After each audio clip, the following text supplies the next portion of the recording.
الله أكبر الله أكبر لا إله إلا الله.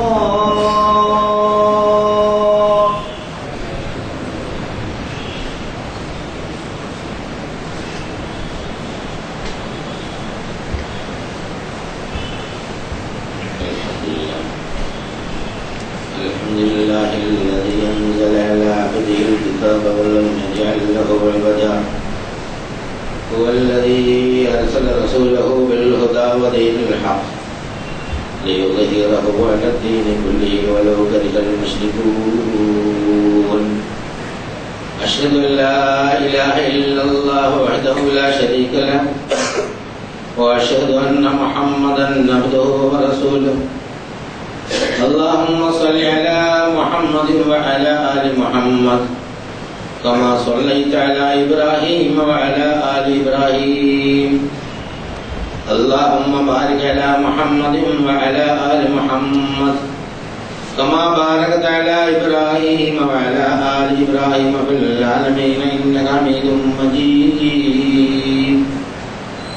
أيها الإخوة الأحباب، أوصيكم وإياي أولا بتقواكم. أعوذ بالله من الشيطان الرجيم. بسم الله الرحمن الرحيم. فلا أقسم بواقع النجوم وإنه لقسم لو تعلمون عظيم إنه لقرآن كريم في كتاب مكنون لا يمسه إلا المطهرون تنزيل من رب العالمين. أفبهذا الحديث أنتم مدهنون وتجعلون رزقكم أنكم تكذبون فلولا إذا بلغت الحلقوم وأنتم حينئذ تنظرون ونحن أقرب إليهم منكم ولكن لا تبصرون فلولا إن كنتم غير مدينين ترجعونها إن كنتم صادقين. صلى الله عليه وسلم. ബഹുമാനരായ സഹോദരി സഹോദരന്മാർ, അല്ലാഹു സുബ്ഹാനഹു വ തആലയുടെ വിധിവിലക്കുകൾ മാനിച്ചുകൊണ്ട് ജീവിക്കണമെന്ന് എന്നോടെന്ന പോലെ നിങ്ങളോട് ആദ്യമായി ഉണർത്തുകയാണ്, വസീയത്ത് ചെയ്യുകയാണ്. കഴിഞ്ഞ ആഴ്ചയിൽ മനുഷ്യന്റെ നിത്യപരിചയങ്ങളിൽ എപ്പോഴും ചിന്താവിഷയമാകുന്ന പ്രകൃതിയിലെ ചില പ്രതിഭാസങ്ങളെ ചൂണ്ടിക്കാണിച്ചുകൊണ്ട് സൃഷ്ടിപ്പിന്റെയും നടത്തിപ്പിന്റെയും യാഥാർത്ഥ്യം മനുഷ്യ മനസ്സിനെ ബോധ്യപ്പെടുത്തുവാൻ വേണ്ടി അല്ലാഹു സുബ്ഹാനഹു വ തആല സൂറത്തുൽ വാഖിഅയിലൂടെ പറഞ്ഞ ചില സൂക്തങ്ങളാണ് ഇവിടെ വിശദീകരിച്ചു. അതിനോടനുബന്ധിച്ച് തന്നെ വളരെ ഗൗരവപൂർവമായ ചില സംഗതികളും അല്ലാഹു സുബ്ഹാനഹു വ തആല പറയും. അതില് മനുഷ്യൻ അവന്റെ സൃഷ്ടിപ്പിനെ സംബന്ധിച്ച് ചിന്തിക്കാൻ പറഞ്ഞു. ഞാനാണ് നിങ്ങളെ സൃഷ്ടിച്ചത്, അത് നിങ്ങൾ സത്യപ്പെടുത്തുന്നില്ലേ എന്നുള്ളത്. അതുപോലെ മനുഷ്യൻ ശ്രമിക്കുന്ന ശുക്രത്തെ കുറിച്ച് ചിന്തിക്കാൻ പറഞ്ഞു. ജനതതികളെ മാറ്റാനും പുനർജീവിപ്പിക്കാനുള്ള അല്ലാഹുവിന്റെ കഴിവിനെ കുറിച്ച് പറയും. അതുപോലെ നമ്മൾ കൃഷി ചെയ്യുന്ന വിളയെക്കുറിച്ച് അല്ലെങ്കിൽ വിത്തിനെ കുറിച്ച് ആലോചിക്കാൻ, അത് നിങ്ങളാണോ അതല്ല നാമാണോ മുളപ്പിച്ചുണ്ടാക്കുന്നത് എന്നതിനെ കുറിച്ച് ചിന്തിക്കാനും ആലോചിക്കാനും പറയും. വേണമെങ്കിൽ ആ വെള്ളം അതിന്റെ ഫലം തരാതെ തുരുമ്പിയ വൈക്കോലാക്കി കളയാൻ നമുക്ക് സാധിക്കുമായിരുന്നു. അങ്ങനെ ഒരുപാട് ഉദാഹരണങ്ങൾ ആദ്യം കാണിക്കുകയും ചെയ്തിട്ടുണ്ട്. അങ്ങനെ തുരുമ്പിയ വൈക്കോലാക്കി കണ്ടാൽ നിങ്ങൾ ജീവിതം വഴിമുട്ടിപ്പോയി, ഉപജീവനം തടയപ്പെട്ടു പോയി, ഞങ്ങൾ കടബാധിതയിൽപ്പെട്ടവരായി പോയല്ലോ എന്ന് വിലപിക്കുന്ന മനുഷ്യന്റെ വിലാപത്തിന്റെ ആ ഒരു ചിത്രവും അവിടെ അല്ലാഹു സുബ്ഹാനഹു വ തആല വരച്ച് കാണിക്കുന്നു. അതിനോടനുബന്ധിച്ച് പറഞ്ഞ വളരെ പ്രധാനപ്പെട്ട ഒരു സംഗതിയാണ് കുടിക്കുന്ന വെള്ളത്തെക്കുറിച്ച് നിങ്ങളൊന്ന് ചിന്തിച്ചു നോക്കണം എന്ന് പറഞ്ഞത്. വളരെ പ്രധാനപ്പെട്ട സംഗതിയാണ്. ഖുർആനിൽ വളരെ ഏറെ പ്രാവശ്യം പറഞ്ഞിട്ടുള്ള ഒരു സംഗതിയാണ് വെള്ളവും മഴയും മഴ പെയ്യുന്നത്. അഫറഅയ്തും മാഅല്ലദീ തശ്റബൂൻ അഅൻതും അൻസൽതുമൂഹു മിനൽ മുസ്ലി അം നഹ്നുൽ മുൻസിലൂൻ. ഇത് മേഘത്തിൽ നിന്ന് ഇറക്കുന്നത് നിങ്ങളാണോ അതല്ല നാം ആണോ? ലൗ നശാഉ ലജഅൽനാഹു ഉജാജൻ ഫലൗലാ തഷ്കുറൂൻ. നാം ഉദ്ദേശിച്ചിരുന്നുവെങ്കിൽ അത് ദുസ്വാദുള്ള ഉപ്പുവെള്ളമാക്കി കളയുമായിരുന്നു. എന്നിട്ടും നിങ്ങളെ നന്മ ഉദ്ദേശിച്ച് ഞാൻ എപ്പോഴും വൃത്തക്കെട്ട പണിമി കാണിച്ചാലും നിങ്ങൾക്ക് നല്ല സ്വാദിഷ്ടമായ വെള്ളം തരും. 2 തരത്തിലുള്ള വെള്ളത്തെക്കുറിച്ച് ഖുർആൻ പറയുന്നു. ആദറുൽ ഫുറാത്തും മിൽഹൻ ഉജാജ്. അതായത് സ്വാദിഷ്ടമായ കുടിവെള്ളവും അതുപോലെ ചവർപ്പുള്ള ഉപ്പുവെള്ളവും. ഇത് രണ്ടും ഭൂമിയിൽ ലഭ്യമാണ്. നാം ഉദ്ദേശിച്ചിരുന്നെങ്കിൽ അതെല്ലാം തന്നെ ഉപ്പുവെള്ളമാക്കാമായിരുന്നു.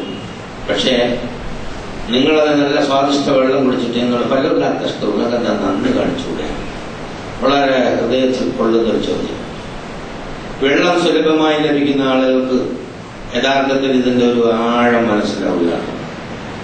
കുടിവെള്ളം കിട്ടാതെ വരുമ്പോഴാണ് നമ്മൾ അതിനെ സംബന്ധിച്ച് മനസ്സിലാക്കുക. ലോകത്തിലെ പല സ്ഥലത്തും, നമ്മുടെ നാട്ടിൽ കേരളത്തിൽ തന്നെ കുടിവെള്ളം കിട്ടാത്ത പല സ്ഥലങ്ങളുണ്ട് എന്നുള്ളതാണ്.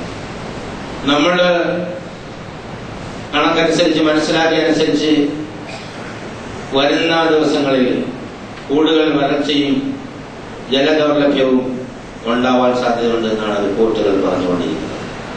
നമുക്കുള്ള വെള്ളം നമ്മൾ വളരെ വേഗം ഉപയോഗിച്ച് തീർക്കുന്നു. അത് നമ്മൾ വളരെ ഇസ്റാഫും തബ്ദീറും അതിനകത്തുണ്ട്. അതൊക്കെ വൈയക്തികമായ പ്രശ്നങ്ങൾ മനസ്സിലാക്കി ചെയ്യേണ്ട സംഗതിയാണ്. പക്ഷേ വെള്ളം എന്ന് പറയുന്ന ഒരു അനുഗ്രഹം, അത് മനുഷ്യൻ അല്ലാഹു സുബ്ഹാനഹു വ തആല ഫ്രീ ആയിട്ട് നൽകുന്നത് കൊണ്ട് നമുക്കതൊരു വിലയുമില്ല. അല്ലാഹ് അതിനെക്കുറിച്ച് തന്നെ പഠിക്കാൻ പറയും. നിങ്ങളൊന്ന് ആലോചിച്ചോ. ആകാശത്ത് മേഘങ്ങൾ കാണും, എന്നിട്ട് തണുത്ത കാറ്റടിച്ച് താഴേക്ക് വരും. അപ്പൊ നമ്മളൊരു വ്യാഖ്യാനം പറയാം, ഭൂമിയിലെ കടലിലെ വെള്ളം ആവിയായി നീരാവിയായി മേൽപോട്ട് പോയി, എന്നിട്ട് അവിടെ മേഘത്തിൽ വന്ന് പിന്നെ തണുത്ത കാറ്റടിച്ച് താഴേക്ക്. അതൊരു അത് അതിന്റെ ഏറ്റവും ലേറ്റസ്റ്റ് ഒരു എക്സ്പ്ലനേഷൻ ആണ്, വേറെ ഒന്നും പറയാൻ കഴിയാത്തത്. അതിനേക്കാൾ ആഴത്തിലാണ് ഖുർആൻ പറയുന്നത്. ഇത് അല്ലാഹുവിന്റെ കൺട്രോളിലാണ്. ഈ പ്രപഞ്ച അതിർത്തിക്കപ്പുറത്ത് ഏഴാം പ്രപഞ്ചം 7 തട്ടായിട്ട് 7 പ്രപഞ്ചങ്ങളുടെയും അതിർത്തിക്കപ്പുറത്ത് അല്ലാഹു സുബ്ഹാനഹു വ തആല ഖജനായി ലബൽ മഹ്ഫൂദിൽ അവൻ ശേഖരിച്ചു വെച്ച എനർജി, അവിടെ നിന്നൊരു ഓർഡർ വരുമ്പോഴാണ് ഈ സാധനം ഇങ്ങോട്ട് വരുന്നത്. ഇവിടെ കടലും മേഘവും കായി കാണുന്ന ഈ സാധനം യഥാർത്ഥത്തിൽ സമ്പൂർണമായും അല്ലാഹു സുബ്ഹാനഹു വ തആലയുടെ കൺട്രോളിലുള്ള ഒരു സംഗതിയാണ്. ഓരോ ഹൈഡ്രജൻ ആറ്റത്തിനും അത് ആറ്റമായി മാറാൻ ഒരുപാട് പ്രോസസ്സ് നടക്കേണ്ടതുണ്ട്. ഞാൻ പലപ്പോഴും സൂചിപ്പിച്ചിട്ടുണ്ട്. അതിന് ഇലക്ട്രോൺ വേണം, ക്വാർക്ക് വേണം, സൂപ്പർ സ്ട്രിംഗ് വേണം, ഫോട്ടോൺ പാർട്ടിക്കിൾ വേണം, പിന്നെ എനർജി ആയിട്ട് ഒടുവിൽ. അപ്പൊ അതിന്റെയൊക്കെ അപ്പുറത്ത് അല്ലാഹു സുബ്ഹാനഹു വ തആലയുടെ കൽപ്പനയാണ്, നിയന്ത്രണം എന്ന് വെച്ചാൽ വിധിയാണ്. അല്ലാഹുവിന്റെ കൽപ്പന എന്ന് പറഞ്ഞു കഴിഞ്ഞാൽ അല്ലാഹുവിന്റെ തീരുമാനമാണ്, അല്ലാഹുവിന്റെ നിശ്ചയമാണ്. ആർക്ക് എവിടെ എപ്പോ എത്ര വെള്ളം ലഭിക്കണം, എത്ര വെള്ളം ലഭിക്കണ്ട, ആരൊക്കെ ബുദ്ധിമുട്ടണം, ആരൊക്കെ ബുദ്ധിമുട്ടണ്ട എന്നൊക്കെ തീരുമാനിക്കുന്നത് മനുഷ്യ പ്രവർത്തനങ്ങളുടെ ഭാഗമാണ് എന്നാണ് ആധുനിക ചിന്താഗതിയിലുള്ള ആളുകൾ ധരിക്കുന്നത്. അങ്ങനെയല്ല. അല്ലാഹു സുബ്ഹാനഹു വ തആല അതൊക്കെ അല്ലാഹു തീരുമാനിക്കും. നമ്മുടെ കുരുത്തക്കെട്ടുകൊണ്ട് വെള്ളം കിട്ടാതിരിക്കുക എന്നുള്ളത് അത് വേറൊരു വശമാണ്. ആർക്ക് വെള്ളം കൊടുക്കണ്ട എന്ന് തീരുമാനിക്കുന്നതും അല്ലാഹു സുബ്ഹാനഹു വ തആലയാണ്. അപ്പൊ ആർക്കാണ് വെള്ളം കൊടുക്കേണ്ടത്, വെള്ളം എത്തിച്ചു കൊടുക്കേണ്ടത് എന്നതും അല്ലാഹുവിന്റെ തീരുമാനമാണ്. വെള്ളം എത്തണം, അത് ഏതെല്ലാം രീതിയിൽ എത്തണം എന്നൊക്കെ ചിന്തിക്കാനുള്ള ഒരു തൗഫീഖ് ഉണ്ടാകുമ്പോഴാണ് നമുക്ക് അങ്ങ് മഞ്ഞുമലുണ്ട്, അവിടെ നിന്നൊക്കെ വെട്ടി ഇവിടെ കൊണ്ടുവന്നിട്ട് ഇതാക്കാം. അല്ലെങ്കിൽ കടലില് വെള്ളമുണ്ട്, സ്വീറ്റ് വാട്ടർ പ്ലാന്റ് വെച്ച് കുറെ കോടികൾ ചെലവഴിച്ചാൽ അത് നമുക്ക് ശുദ്ധജലമാക്കി മാറ്റാം എന്നൊക്കെ മനുഷ്യ മനസ്സ് ചിന്തിക്കുന്നത് വളരെ പിന്നീടുള്ള കാര്യമാണ്. അല്ലാഹു സുബ്ഹാനഹു വ തആല തീരുമാന പ്രകാരമാണ് ആ ചിന്ത ഉണ്ടാകുന്നത്. വെള്ളം നമ്മൾ ഉണ്ടാക്കണമല്ല, നമുക്ക് ഉണ്ടാക്കാനും സാധ്യതയില്ല. ഉള്ള വെള്ളത്തിനെ യഥാർത്ഥത്തിൽ നമുക്ക് ഇല്ലാതാക്കാനും കഴിയില്ല. നമ്മൾ ചിലപ്പോൾ ഇസ്രാഫിൽ കുറച്ച് കൂടുതൽ ഉപയോഗിക്കും, അത് ശറഈയായ തെറ്റാണ്. പക്ഷെ ഇവിടെ അതിനേക്കാൾ ആഴത്തിലുള്ള ഒരു സംഗതിയാണ് അല്ലാഹു സുബ്ഹാനഹു വ തആല സൂചിപ്പിക്കുന്നത്. ഈ പ്രപഞ്ചത്തിന്റെ ഉള്ളിൽ നടക്കുന്ന ഓരോ ചലനത്തിന്റെയും കൺട്രോൾ അല്ലാഹു സുബ്ഹാനഹു വ തആലയുടെ കൈവശമാണ് എന്നൊരു യാഥാർത്ഥ്യം പഠിപ്പിക്കാനാണ് ഈ വിഷയങ്ങൾ ഇവിടെ പറഞ്ഞു വരുന്നത്. അഫറഅയ്തും, നിങ്ങളുടെ അഭിപ്രായം എന്താ? നിങ്ങൾ കാണുന്നില്ലേ? നിങ്ങൾ കുടിക്കുന്ന വെള്ളം ഉണ്ടല്ലോ, അതവൻ അങ്ങ് വറ്റിച്ചു കളഞ്ഞാൽ നിങ്ങൾക്ക് ഒഴുകുന്ന വെള്ളം കൊണ്ടുതരാൻ ആരാണുള്ളത് എന്നുള്ള സുബ്ഹാനഹു വ തആല ചോദിക്കുക. വെള്ളം വറ്റിപ്പോയാൽ, വെള്ളം വറ്റിക്കൊണ്ടിരിക്കുന്നത് ഭൂമിയുടെ മഴ കുറഞ്ഞു, ഭൂമിയുടെ ജലവിധാനങ്ങൾ താഴ്ന്നു. ഇപ്പൊ ഭൂഗർഭജലത്തിൽ തന്നെ വിധാനങ്ങൾ താഴ്ന്നുകൊണ്ടിരിക്കുന്നു. വളരെ ആഴത്തിലേക്ക് ഭൂഗർഭജലം പതിച്ചു പോയാൽ യഥാർത്ഥത്തിൽ നമുക്കിത് വളരെ വലിയ കോസ്റ്റ്ലി ആവും. അത് നമുക്ക് കുടിച്ചെടുക്കാൻ കഴിയാതെ വരും. അത് കുറച്ചുകൂടി മേലോട്ട്, വെള്ളം കുറച്ചുകൂടി മേലോട്ട് വന്നു കഴിഞ്ഞാൽ നമുക്ക് സർക്കാരുകൾക്ക് ഒരു കുറഞ്ഞ ചെലവില് അത് വെള്ളം നമുക്ക് ആഴത്തിലുള്ള വെള്ളം, അതായത് ഭൂഗർഭജലം നമുക്ക് ടാപ്പ് ചെയ്ത് എടുക്കാൻ പറ്റുന്നതാണ്. അപ്പൊ ഒരൊറ്റ കൽപ്പന, വെള്ളം താഴ്ന്നു പോയാൽ നമ്മുടെ ഇത് ഒരിക്കലും നമുക്ക് കണ്ടുപിടിക്കാൻ പറ്റൂല എന്നുള്ളതാണ്. നമുക്ക് കാണാനും പറ്റൂല, എടുക്കാനും പറ്റൂല എന്നുള്ളതാണ്. അപ്പൊ ഭൂമിയുടെ ആ ജലവിധാനം അത് എവിടെ, എങ്ങനെ, ആർക്ക്, എപ്പോ, ഏത് തരത്തിൽ, എത്ര അളവിൽ എന്നൊക്കെ വളരെ കൃത്യമായ ഒരു തീരുമാനം അല്ലാഹു സുബ്ഹാനഹു വ തആല എടുത്തുണ്ട്. അതനുസരിച്ചാണ് നിങ്ങൾക്ക് ഇത് കിട്ടിക്കൊണ്ടിരിക്കുന്നത്. നാം നിങ്ങളുടെ വെള്ളം അങ്ങ് വറ്റിച്ചു കളഞ്ഞാൽ നിങ്ങൾക്ക് ആരാണ് കൊണ്ടുതരിക എന്നാണ് അല്ലാഹു സുബ്ഹാനഹു വ തആല നമ്മളോട് ചോദിക്കുന്നത്. അപ്പൊ നിലവിലെ സാഹചര്യത്തിലപ്പോ വെള്ളം ഇല്ലാത്തൊരു സാഹചര്യം നമുക്ക് വന്നുകൊണ്ടിരിക്കുകയാണ്. എന്താണ് ഇതിനൊരു പ്രതിവിധി? നമുക്ക് ഒരുപാട് പ്രതിവിധികളുണ്ട്. നമ്മൾ നേരത്തെ പറഞ്ഞതുപോലെ ഹിമാലയത്തിലെ മഞ്ഞ് വെട്ടിക്ക് ഇങ്ങോട്ട് കൊണ്ടുവന്നു കഴിഞ്ഞാല് ഇവിടെ നമുക്ക് വെള്ളം ഉണ്ടാക്കാം. അല്ല, ആൾസ് പർവ്വത നിരകളിൽ മറ്റേ ധ്രുവങ്ങളിലെ മഞ്ഞ് വലിയ കെട്ടിട്ട് കടലിലൂടെ വലിച്ചുകൊണ്ടുവന്ന് എവിടെയെങ്കിലും ഉണ്ടാക്കി കഴിഞ്ഞാൽ അവിടെ നമുക്ക് ശുദ്ധവെള്ളം എടുക്കാം എന്നൊക്കെ ശാസ്ത്രകാരന്മാർ പറയും. കണക്കൂടുമ്പോൾ ഒരു 20,000 ലക്ഷം കോടിയാവും, അതുകൊണ്ട് തൽക്കാലം വേണ്ട എന്ന് തീരുമാനിച്ചു എന്നും പറയും. അപ്പൊ ഇതൊക്കെ ഒരു ഭൗതിക കസരത്തുകളാണ് എന്ന് നമുക്ക് ആഴത്തിൽ ചിന്തിച്ചാൽ മനസ്സിലാകും. അങ്ങനെ നമ്മൾ വെള്ളം വെട്ടിക്കൊണ്ട് വന്നിട്ട് വെള്ളം കുടിച്ച് കിടക്കാനൊന്നും സാധ്യമാവില്ല എന്ന് ഖുർആനിൽ വളരെ ആഴത്തിൽ ആലോചിച്ചാൽ നമുക്ക് മനസ്സിലാക്കാൻ സാധിക്കും. അപ്പൊ നമ്മള് ബോർവെൽ എന്ന് പറയില്ല, കിണർ നേരത്തെ പറഞ്ഞാൽ നമ്മൾ എത്ര ആഴത്തിൽ പടത്തിൽ ലേശം നമ്മൾ താഴ്ത്തി കളഞ്ഞാലോ അപ്പോ അത് തീർച്ചയായും നമുക്ക് കിട്ടില്ല. അപ്പൊ വെള്ളം ലഭിക്കുന്നതിന്, വെള്ളം കിട്ടുന്നതിന്, സുലഭമായ വെള്ളം കിട്ടുന്നതിന് നിങ്ങൾ എന്താണ് ചെയ്യേണ്ടത് എന്ന് അല്ലാഹു സുബ്ഹാനഹു വ തആല വളരെ കൃത്യമായി ആദം മുതൽ തന്നെ പഠിപ്പിച്ചിട്ടുണ്ട്. നൂഹ് നബി സ്വന്തം ജനതയോട് പറയുന്ന ഒരു സംഗതിയുണ്ട്. ഫഖുൽ തസ്തഗ്ഫിറൂ റബ്ബക്കും ഇന്നഹു കാന ഗഫാറ യുർസിലിസ് സമാഅ അലൈക്കും മിദ്റാറ വയുംദിദുകും ബിഅംവാലിൻ വബനീന വയജഅൽ ലക്കും ജന്നാത്തിൻ വയജഅൽ ലക്കും അൻഹാറ വമാ ലക്കും ലാ തർജൂന ലില്ലാഹി വഖാറ. വളരെ ഗൗരവമാണ്. നമ്മളിത് വിശ്വസിക്കുന്നില്ല എന്നുള്ള ഒരു യാഥാർത്ഥ്യം, അത് സംശയമൊന്നുമില്ല. നമുക്കിത് അറിയാമെന്നുള്ളത്, അറിവിന്റെ അടിസ്ഥാനത്തിൽ ഞാൻ വിശ്വസിക്കുന്നു വിചാരിച്ച് നടക്കുന്നതൊക്കെ ഒരു യാഥാർത്ഥ്യമാണ്. പക്ഷെ ഇതിൽ വിശ്വസിക്കുന്നില്ല എന്നുള്ളത് യാഥാർത്ഥ്യമാണ്. കാരണം ഏതെങ്കിലും ഒരു സ്ഥലത്ത് ഒരു ഡ്രൗട്ട് ഉണ്ടാവുമ്പോ അത് നമുക്ക് എല്ലാവർക്കും ഇസ്തിഗ്ഫാർ, മഴയ്ക്ക് വേണ്ടി പ്രാർത്ഥിക്കുന്ന ഇസ്തിഗ്ഫാറിനെ സംബന്ധിച്ച് അറബി ലോകത്തും ഇവിടെയുള്ള പണ്ഡിതന്മാരൊക്കെ ഇടയ്ക്ക് പറയാറുണ്ട് എന്നുള്ളതാണ്. പക്ഷെ മനുഷ്യൻ സ്ഥിരമായി ഇസ്തിഗ്ഫാർ ചെയ്തുകൊണ്ടിരിക്കുകയാണ്. അതായത് മഹാ അനാവശ്യവും തോന്നിയാസവും കാണിച്ച് ഭൂമിയിൽ കുഴപ്പമുണ്ടാക്കിയ ഒരു ജനതയോട് നൂഹ് നബി പറയാം, നിങ്ങൾക്ക് വരുന്ന ഈ പ്രയാസങ്ങളുണ്ടല്ലോ, നിങ്ങളുടെ തോന്നിയാസം കൊണ്ട്, അഹങ്കാരം കൊണ്ട്, അനാവശ്യം കൊണ്ടാണ്. അതുകൊണ്ട് നിങ്ങളത് നിർത്തി എന്നിട്ട് അള്ളാഹുവിനോട് തൗബ ചെയ്ത് മടങ്ങിയ നാം പറഞ്ഞു, ഞാൻ അവരോട് പറഞ്ഞു, അള്ളാഹുവേ, അള്ളാഹുവിന്റെ റിപ്പോർട്ടാ, ഇസ്തഗ്ഫിറൂ റബ്ബക്കും, നിന്റെ രക്ഷിതാവിനെ ഇസ്തിഗ്ഫാർ ചെയ്തുകൊള്ള, ഇന്നഹു കാന ഗഫാറ, അവന് വളരെയധികം പുറത്തുന്നതാണ്. പുതിയ എല്ലാവരും വന്നിരിക്കണം, മഴയില്ല, വെള്ളം കിട്ടിയത് എല്ലാവരും ഇസ്തിഗ്ഫാർ ചെയ്താല് വന്നിരിക്കുന്നു, വെള്ളം വന്നിരിക്കുന്നു എന്നാണ്, കിട്ടിയിരിക്കുന്നു എന്നാണ് പുതിയ പ്രസംഗം, പുതിയ കണ്ടുപിടുത്തം എന്ന് പറഞ്ഞ് കളിയാക്കുന്ന ആളുകളൊക്കെ ഒരുപാട് ഞാൻ ഇതിനു മുമ്പ് കേട്ടിട്ടുണ്ടെന്നുള്ളതാണ്. അവിടെ ഈ പ്രപഞ്ചത്തിന്റെ നാട് പറയാ, നിങ്ങൾ അങ്ങനെ ചെയ്താൽ ആകാശത്ത് നാം നിങ്ങൾക്ക് ധാരധാരയായ എന്ന് പറഞ്ഞാൽ വെള്ളം തേച്ചിരുന്നല്ലോ, ആകാശത്ത് നിങ്ങൾക്ക് ധാരയാക്കി തരും എന്നുള്ളതാണ്. ധാരധാരയായി വെള്ളം തരും. അതിന്റെ ആഫ്റ്റർപെറ്റാണ് നിങ്ങൾക്ക് നല്ല പുഷ്ടി ഉണ്ടാവും, നല്ല എന്തിരി ഉണ്ടാവും, നല്ല മക്കളുണ്ടാവും, നിങ്ങൾക്ക് നല്ല അക്ഷരം ഉണ്ടാവും. ബനീന, അപ്പോ ഇസ്തിഗ്ഫാർ ചെയ്താൽ വെള്ളം മാത്രമല്ല നല്ല മക്കളെയും കിട്ടും, അതുപോലെ തന്നെ സമ്പത്തും കിട്ടുമെന്നാണ്. പിന്നെ വയജഅലക്കും ജന്നാത്തിൻ വയജഅലക്കും അൻഹാറ, നിങ്ങൾക്ക് ഞാൻ തോപ്പുകൾ ഉണ്ടാക്കിത്തരും, പൂങ്കാവനങ്ങൾ ഉണ്ടാക്കിത്തരും, നദികൾ നാം ഒഴുക്കിത്തരും എന്ന് അല്ലാഹു സുബ്ഹാനഹു വ തആല പറയാം. എന്നിട്ട് അതൊരു ചോദ്യം ചോദിക്കണം, അല്ല ഇതൊക്കെ പറഞ്ഞിട്ട് നിങ്ങൾ എന്താ പഠിച്ചോന്റെ വർത്തമാനം ഗൗരവത്തിലെടുക്കാത്തത് എന്ന് ചോദിക്കണം. മലക്കും ലാ തർജൂന ലില്ലാഹി വഖാറ, നിങ്ങൾക്ക് ഇത് ഇപ്പോൾ ഗൗരവം മനസ്സിലായില്ലല്ലേ? നിങ്ങളുടെ തോന്നിയാസം വന്നാൽ ഞാനിങ്ങനെ മഴയെ അങ്ങോട്ട് മാറ്റി നിർത്തും, ഭൂമിയിലെ വെള്ളം അങ്ങോട്ട് വറ്റിച്ചോളും, നിങ്ങൾക്ക് ഇതെല്ലാം ചിലപ്പോൾ ചവർപ്പുള്ള വെള്ളമാകും. ഇതൊക്കെ നിങ്ങളുടെ തന്നെ സ്വന്തം പ്രവർത്തനത്തിന്റെ അനന്തരഫലമായി നിങ്ങളെ അനുഭവിപ്പിക്കാൻ വേണ്ടി നാം ചെയ്തു വെച്ച പദ്ധതിയുടെ ഭാഗമാണ് എന്ന് നിങ്ങൾ മനസ്സിലാക്കണം എന്നുള്ള സുബ്ഹാനഹു വ തആല വളരെ ഗൗരവമാണ്. ഇപ്പൊ നാട്ടില് വെള്ളമില്ലെങ്കിൽ അതിന് നിങ്ങൾ മഴക്കുഴികൾ ഉണ്ടാക്കുക, പിന്നെ കൃത്രിമ മഴ പെയ്യുക, നേരത്തെ പറഞ്ഞതുപോലെ ഏർപ്പാട്, അതൊന്നും പറ്റില്ല. മനുഷ്യനോട് അല്ലാഹു പറയാൻ, നിന്റെ തോന്നിയാസം അവസാനിപ്പിച്ച് നീ അല്ലാഹുവിനെ ഖേദിച്ചു മടങ്ങിയാൽ നീ മഴക്കുഴി ഉണ്ടാക്കണ്ട, മൈസ് വെട്ടി കൊണ്ടുവരണ്ട. മര്യാദയ്ക്ക് ജീവിച്ചാൽ അങ്ങനെ തരാം. ഒന്ന് രണ്ട് സ്ഥലത്തല്ല, ഒരുപാട് സ്ഥലത്ത് എന്ന് റസൂലുള്ളാഹി സ്വല്ലല്ലാഹു അലൈഹി വസല്ലമയുടെ അല്ലാഹു സുബ്ഹാനഹു വ തആല പറയാ, നിങ്ങൾക്ക് ഏറ്റവും നല്ല വിഭവങ്ങൾ, വിശിഷ്ടമായ വിഭവങ്ങൾ നിങ്ങൾ തൗബയും ഇസ്തിഗ്ഫാറും ചെയ്താൽ നൽകാമെന്ന് പറഞ്ഞു.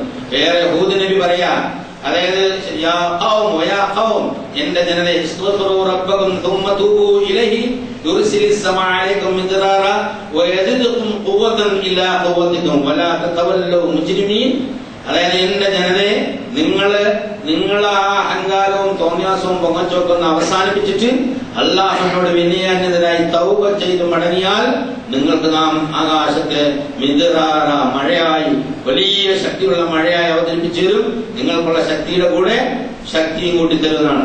ഇബ്നു അബ്ബാസ് റളിയല്ലാഹു അൻഹുമാ ഖാല ഖാല റസൂലുള്ളാഹി സ്വല്ലല്ലാഹു അലൈഹി വസല്ലം മൻ ലസിമൽ ഇസ്തിഗ്ഫാർ ജഅലല്ലാഹു ലഹു മിൻ കുല്ലി ളൈഖിൻ മഖ്റജൻ വമിൻ കുല്ലി ഫർജ് വയർസുഖുഹു മിൻ ഹൈതു ലാ യഹ്തസിബ് വമിൻ കുല്ലി ഹുസ്നിൻ. എല്ലാവരും ഇസ്തിഗ്ഫാർ പതിവാക്കിയാൽ, തൗബയും ഇസ്തിഗ്ഫാറും പതിവാക്കുന്ന മനുഷ്യന്മാർക്ക് അവരുടെ ജീവിതത്തിന്റെ ഇടുക്കങ്ങളിൽ നിന്ന് ആശ്വാസം എല്ലാത്തിൽ നിന്നും ആശ്വാസം ഉണ്ടാക്കുന്നതാണ്. അതുപോലെ തന്നെ എല്ലാ വേദനകളിൽ നിന്നും എല്ലാ ദുഃഖങ്ങളിൽ നിന്നും ആശ്വാസം ഉണ്ടാവും. അവൻ പ്രതീക്ഷിക്കാത്ത മാർഗത്തിലൂടെ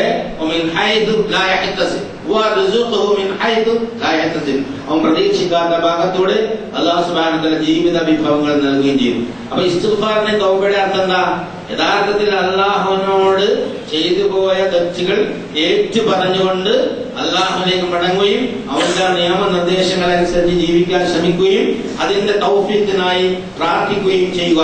ഇല്ലെങ്കിൽ സംഭവിക്കുന്നത് യഥാർത്ഥത്തിൽ മനുഷ്യന്റെ ദുനിയാവിലെ ജീവിതത്തിൽ തന്നെ നാശം ഉണ്ടാവും. അല്ലാഹു ഉണ്ടാക്കുന്നതാണ്. മനുഷ്യകരങ്ങളുടെ പ്രവർത്തനത്തിന്റെ അനന്തരഫലമായി ഈ കരയിലും കടലിലും ഒക്കെ നാശം വെളിവാകുന്നത് നിങ്ങൾ കാണുന്നില്ലേ?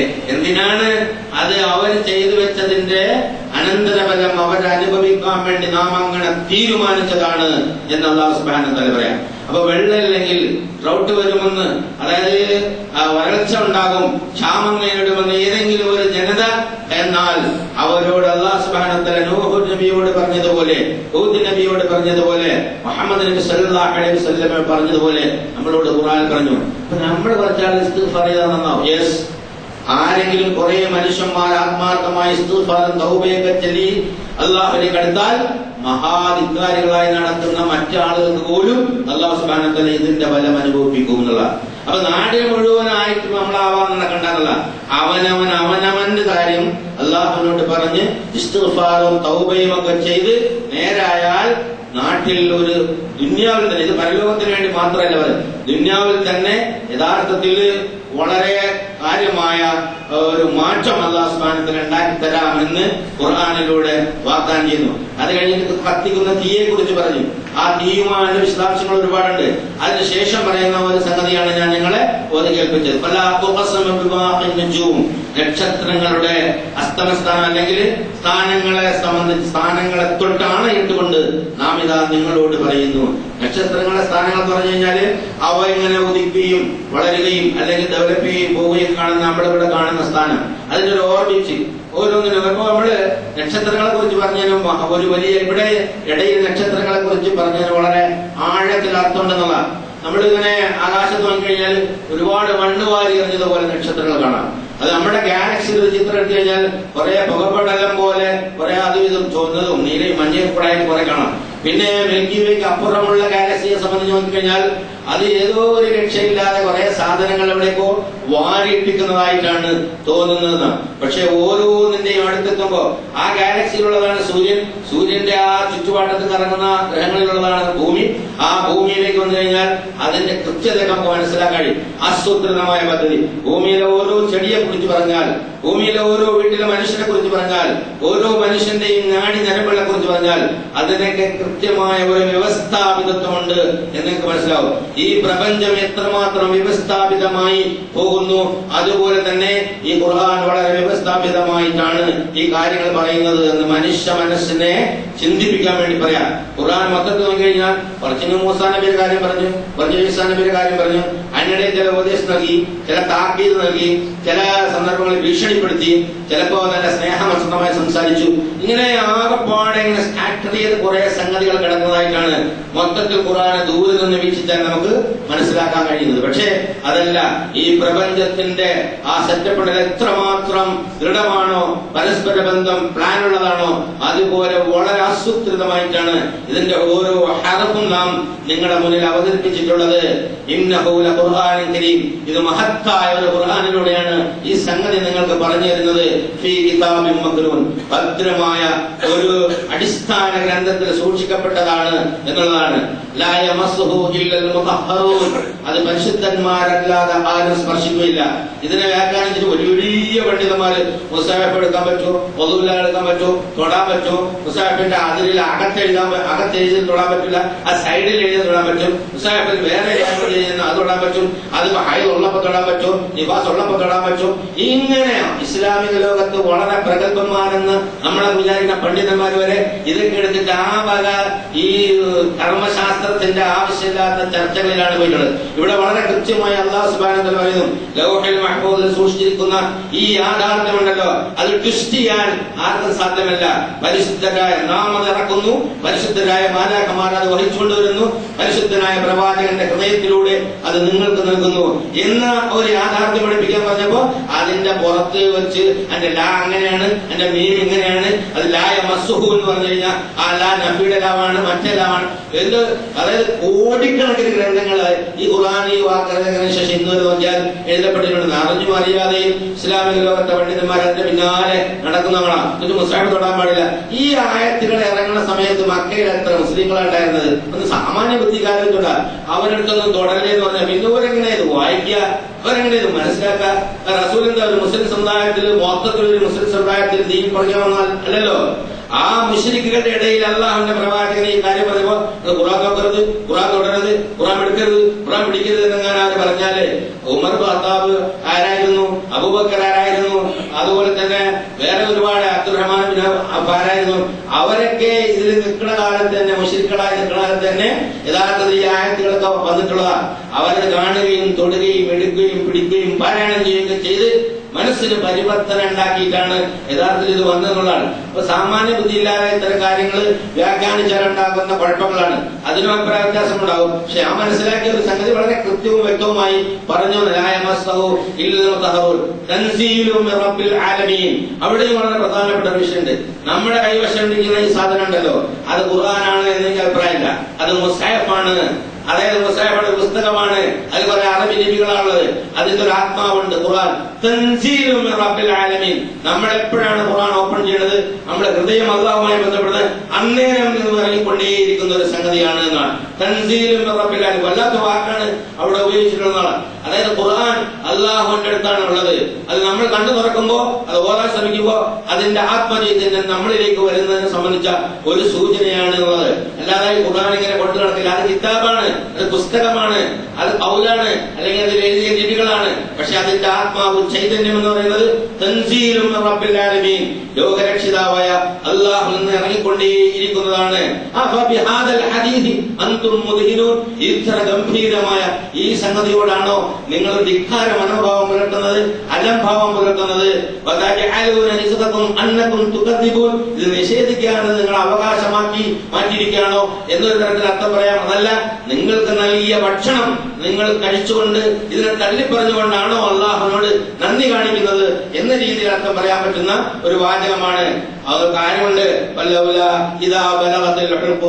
ഇതെല്ലാം കഴിഞ്ഞിട്ട് റൂഹ് തൊണ്ടക്കുഴിയിൽ എത്തുന്ന ഒരു സമയമുണ്ടാകും. അപ്പോ നിങ്ങൾ നോക്കിക്കൊണ്ടിരിക്കുമ്പോൾ മറ്റവന്റെ റൂഹ് നാം പിടിക്കുന്ന ഒരു അവസരം ഉണ്ടാവും. വേറെ ആളോട് പറയാം, അന്നേരം റൂഹ് പിടിക്കുന്ന നേരം തൊട്ടടുത്തിരിക്കുന്നവനെ കാലടുത്ത് നാം ആണ് എന്ന് അല്ലാഹു സുബ്ഹാനഹു വ തആല പറയാ. ഏറ്റവും അടുത്ത് നാം ആണ്. അപ്പൊ അവനോട് പറയും,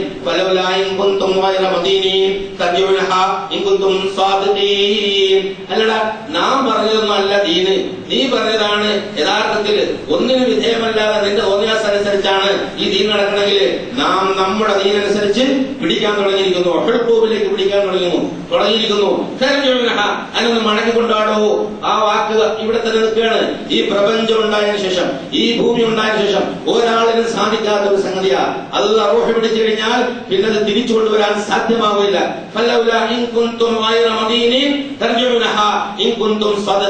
മനുഷ്യ മനസ്സിനെ ആകെ പിടിച്ചിട്ട് വിരട്ടിക്കൊണ്ട് പറയാ, ഇതൊക്കെ നിങ്ങൾക്ക് തന്നില്ലേ, ഇതെല്ലാം കാര്യങ്ങൾ പറഞ്ഞില്ലേ, നിങ്ങൾക്കത് യാതൊരു ഒരു ബഹുമാനാദരവുമില്ലാതെ അലംഭാവത്തോടെ കൈകാര്യം ചെയ്യണല്ലേ. എന്നാലുണ്ടല്ലോ റൂഹ് പിടിക്കണ ഒരു സമയം ഉണ്ടാവും. അന്നേരം നിന്നോട് പറയും,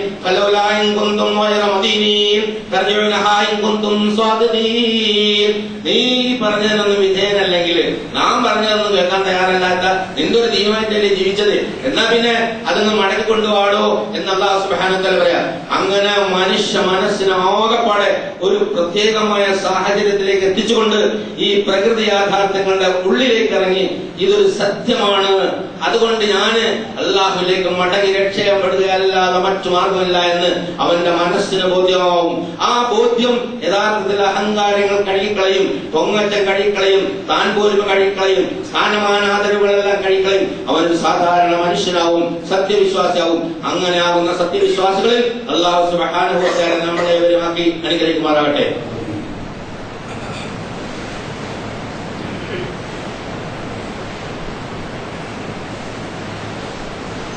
Alhamdulillah hamdan kathiran tayyiban mubarakan ينبغي بجلال وجهه وعظيم سلطانه سبحانك لا نحصي ثناء كما أثنيت نفسه لك الحمد حتى ترضى. اللهم صل على محمد وعلى آل محمد كما صليت على إبراهيم وعلى آل إبراهيم في العالمين إنك حميد مجيد. أيها الإخوة الأحباب، أوصيكم وإياي ഒരിക്കൽ കൂടി അല്ലാഹു സുബ്ഹാനഹു വ തആലയുടെ വിധിവിലക്കുകൾ മാനിച്ചുകൊണ്ട് ജീവിക്കണമെന്ന് എന്നോടെന്ന പോലെ നിങ്ങളോട് മാറ്റുകയാണ്. കാര്യങ്ങളൊക്കെ ഇങ്ങനെ നടന്നു പോകുമ്പോൾ നമുക്ക് അങ്ങനൊരു ശബ്ദം ഉണ്ടാവും. അതൊക്കെ അല്ലാഹു സുബ്ഹാനഹു വ തആല നമുക്ക് ഒരു അനുഗ്രഹമായി ചെയ്തു തന്നുകൊണ്ടേയിരിക്കുന്നതാണ് എന്നൊരു ബോധ്യത്തിൽ പടച്ചവനോട് നന്ദി കാണിക്കാനുള്ള മനസ്സ് അധികം ആളുകൾക്ക് ഉണ്ടാവില്ല എന്ന് അല്ലാഹു ഖുർആനിലൂടെ പറയാം. പിടി വീഴുമ്പോഴാണ് ഇത് മനസ്സിലാക്കുക. അതുകൊണ്ട് ആ പിടി വീഴുന്ന രംഗം ഇതിനോടൊപ്പം പറയാം. ഇതിനെ വേർതിരിക്കാൻ അമ്മായിങ്കാലമിനൽ മുഖറബീൻ 3 തരത്തിലാണ്.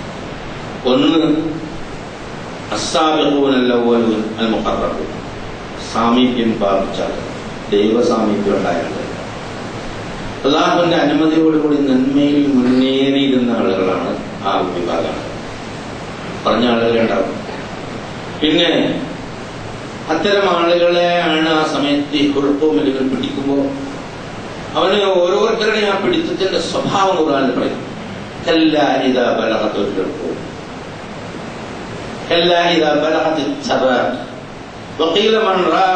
وظن أنه الفراق والكفة الساق بالساق إلى ربك يومئذ المساق. തർബൂത്തിന് പറഞ്ഞ കോളർ ബോണ്ട് എളുപ്പം ഇവിടെ തലയിൽ നല്ല റോഡിക്കുക. ഇവിടെ റോഹാൻ പിടിച്ചാൽ എളുപ്പം ഇവിടെ എത്തുമ്പോൾ മണക്കുളന്നൊക്കെ പറയുമല്ലോ, വൈദ്യുതരമായ രംഗം. അവിടെ 2 വിഭാഗം ആളുകൾക്ക് ആശ്വാസകരമായിരിക്കും. അതായത് മുഖറബികൾ, അല്ലാഹുവിന്റെ സാമീപ്യം തഖ്വയോടുകൂടി പ്രവർത്തിച്ച സൂക്ഷ്മശാലികളായ വിശ്വാസികൾക്ക് ആശ്വാസവും പരിമളവും അല്ല ഉപജീവനം എന്നർത്ഥം. അവർക്ക് ലഭ്യമാകുന്ന ജന്നത്തു നഈം, സ്വർഗത്തെക്കുറിച്ചുള്ള നല്ല ചിന്തകളും മണവും ആശ്വാസവും നൽകും.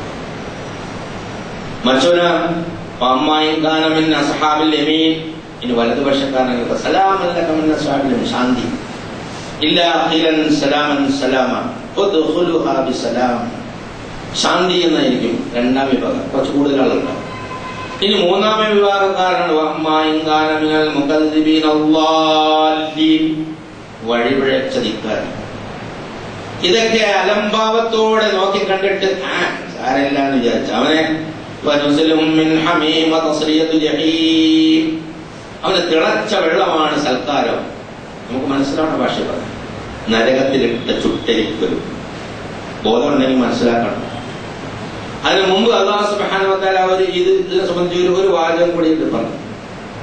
ഈ ഖുർആൻ ഉണ്ടല്ലോ, ഇത് ഏറ്റവും ഗംഭീരമായ ഒരു സാധനമാണ്. ഇന്ന ഹാദാ ലഹു ഹഖ്ഖുൽ യഖീൻ, ഇത് മാത്രമാണ് അതായത് ഉറപ്പുള്ള യാഥാർത്ഥ്യം. ഈ പ്രപഞ്ചത്തിൽ ഉറപ്പുള്ള യാഥാർത്ഥ്യം ഇത് മാത്രമാണ്. അതുകൊണ്ട് നിന്റെ രക്ഷിതാവിന്റെ അവദാനങ്ങളെ നീ വാഴ്ത്തി പാടിക്കൊള്ളുക. വല്ലാത്തൊരു ഫിനിഷിംഗ് ആണ് സൂറത്തുൽ വാഖിഅ. അതായത് നിങ്ങൾക്ക് ബോധമുണ്ടെങ്കിൽ ഇതാണ് ഏറ്റവും ഉത്തമമായത് നിന്റെ രക്ഷിതാവ് പറഞ്ഞത്. നിങ്ങൾക്ക് ക്ഷാമമില്ലാതിരിക്കണോ? തൗബ ചെയ്തോ? നിങ്ങൾക്ക് വരൾച്ച നേരിടണോ? ഇസ്തിഗ്ഫാറും തൗബയും ചെയ്തോ? ഇത് ഈ ലോക ജനതയോട് പറഞ്ഞ് ഇങ്ങനെ ഉണ്ടാവും ഇന്നത്തെ അവസ്ഥയിൽ. ആലോചിക്കും.